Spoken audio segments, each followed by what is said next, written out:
তো সাইয়েদনা সুলাইমান বললেন, আল্লাহ, গোটা বিশ্বের সব প্রাণীকুল, পশুকুল, পক্ষীকুল, জিনকুল সবাইকে আমি একবেলা লাঞ্চ খাওয়াবো, দুপুরের খাবার। আল্লাহ বললেন, নো সুলাইমান, এটা তোমার কাজ না, এটা আমার কাজ, তুমি পারবা না। সাইয়েদনা সুলাইমান বললেন, আমার মনে বড় শখ, আমি যদি একবেলা সবারে মেহমানদারি করাইতে পারতাম, আমার কলিজাটা ঠান্ডা হয়ে যেত।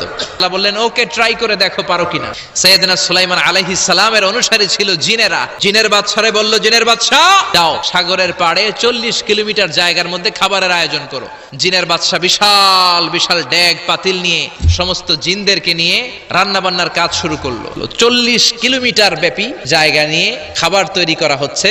সব যখন রান্না শেষ, চলে এলো সেই মহেন্দ্রক্ষণ। ইন দ্য মিন টাইম সাগরের ভেতর থেকে এক বিশাল আকৃতির তিমি মাছ হা করে ডেকে বলল, সুলাইমান, খাবার দাও।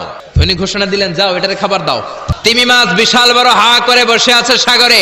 জিনের বাদশা খাবার দিতে লাগলো। 1 কিলোমিটার শেষ, 5 কিলোমিটার শেষ, 10 কিলোমিটার শেষ, 40 কিলোমিটার শেষ, এখনো তিমি মাছের মুখ হা করা আছে না নাই? সাইয়েদনা সুলাইমান সিজদায় পড়ে গেলেন, আল্লাহর ডেকে বললেন, মাবুদ রে, আমি বুঝতে পারি না আসলে রিজিক দেওয়ার মালিক আমরা না, গোটা বিশ্বের সবাইকে খাওয়ানোর ক্ষমতা আমার নাই, রিজিকের মালিক একজন, তিনি কে?